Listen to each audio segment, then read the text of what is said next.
Senhoras e senhores, meu nome é Renata Maré e eu vou apresentar o artigo intitulado Mobilidade como Serviço, estudo de caso na cidade de Salvador, Bahia, Brasil. Começando por uma breve contextualização, sabe-se que as cidades ocupam menos de 3% da superfície terrestre. No entanto, consomem 78% de toda a energia produzida no mundo e respondem por mais de 60% do total de emissões de gás de efeito estufa.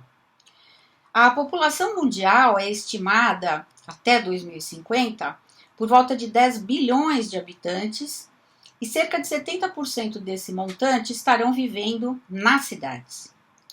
O setor de transportes, por sua vez, é um dos mais poluentes.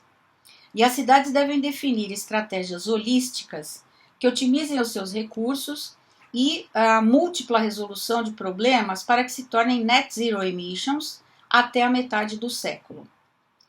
As tecnologias são apontadas como grandes facilitadoras nesse sentido, participando intensivamente do planejamento urbano para que promovam a eficiência sistêmica das cidades. Tem-se que a mobilidade como serviço ou mobility as a service pode ser uma delas, no setor de transportes. Esse termo foi citado pela primeira vez pelo finlandês Sampo Hietanen em 2014. No Brasil, nós temos duas operadoras de Mobility as a Service, a Movit e a Quico, que foi adquirida recentemente pela finlandesa MAS Global, que é a mais madura plataforma de Mobility as a Service até onde se tem conhecimento. Nós observamos aqui nessa telinha à direita, nessa ilustração, como é a interface da Quico até hoje, e ela incorpora os vários modos de transporte disponíveis nas cidades onde atua. Nós temos, por vezes, dados ao vivo, ou melhor, em tempo real, fornecidos pelas empresas, e, por vezes, dados estimados, quando esses dados não são abertos. E aqui à esquerda nós temos uma série de funcionalidades que são providas pela Quico, como notificações em tempo real, pontos de ônibus espalhados pelas cidades onde atuam, estações de metrô, pontos de bicicleta compartilhada e até mesmo pontos onde se podem obter guarda-chuvas nas cidades. No caso de Salvador, vamos falar um pouquinho sobre a cidade. Trata-se da quarta cidade mais populosa do país, com cerca de 2,9 milhões de habitantes, e desde 2016 ela entrou na rota das cidades inteligentes, ou seja, da transformação para se tornar uma cidade inteligente. Tanto que de 2020 a 2022, com o apoio do Banco de Desenvolvimento da América Latina, o CAF, ela trabalhou fortemente no desenvolvimento do Plano Diretor de Tecnologias da Cidade Inteligente, ou PDTCI, de Salvador.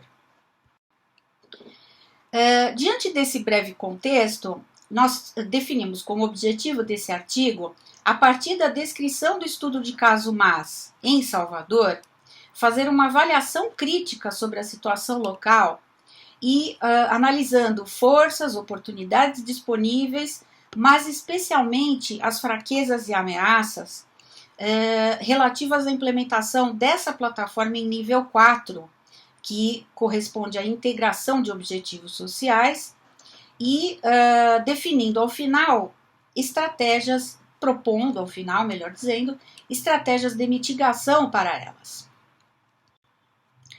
A metodologia da pesquisa foi a análise do fenômeno não baseado em coleta de dados de forma estruturada, mas sim por meio de narrativas de pessoas locais, principalmente, claro, profissionais da Prefeitura Municipal de Salvador, mas também de outras fontes, observações dos pesquisadores e também vivência local, pois todos têm algum tipo de relação com a cidade, tudo isso para descrever os dados e as dinâmicas locais.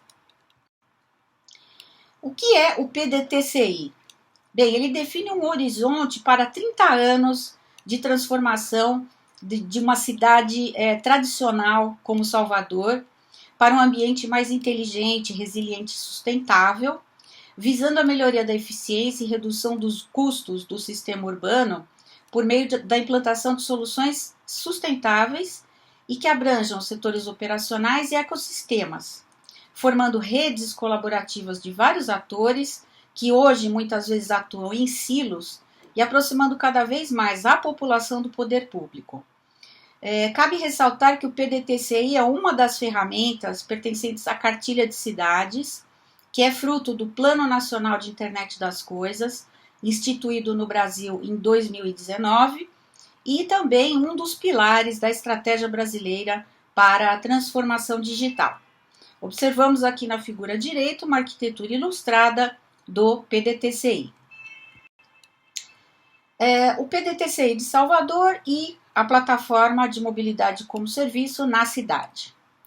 A ideia é transformar Salvador de uma cidade centrada no automóvel para uma cidade centrada no usuário do transporte, oferecendo a ele opções de mobilidade acessíveis, convenientes, confiáveis e diversificadas.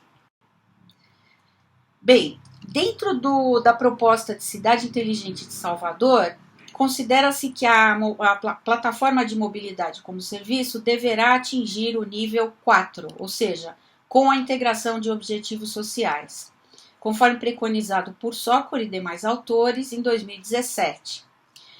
Entende-se que, dessa forma, a plataforma será um substituto real para a propriedade privada de veículos, atuando inclusive como um modificador, um transformador cultural na cidade. Atualmente, a MAS em Salvador está em nível 2. Bem, apontamos a seguir alguns desafios enfrentados desde o início da implantação em 2020.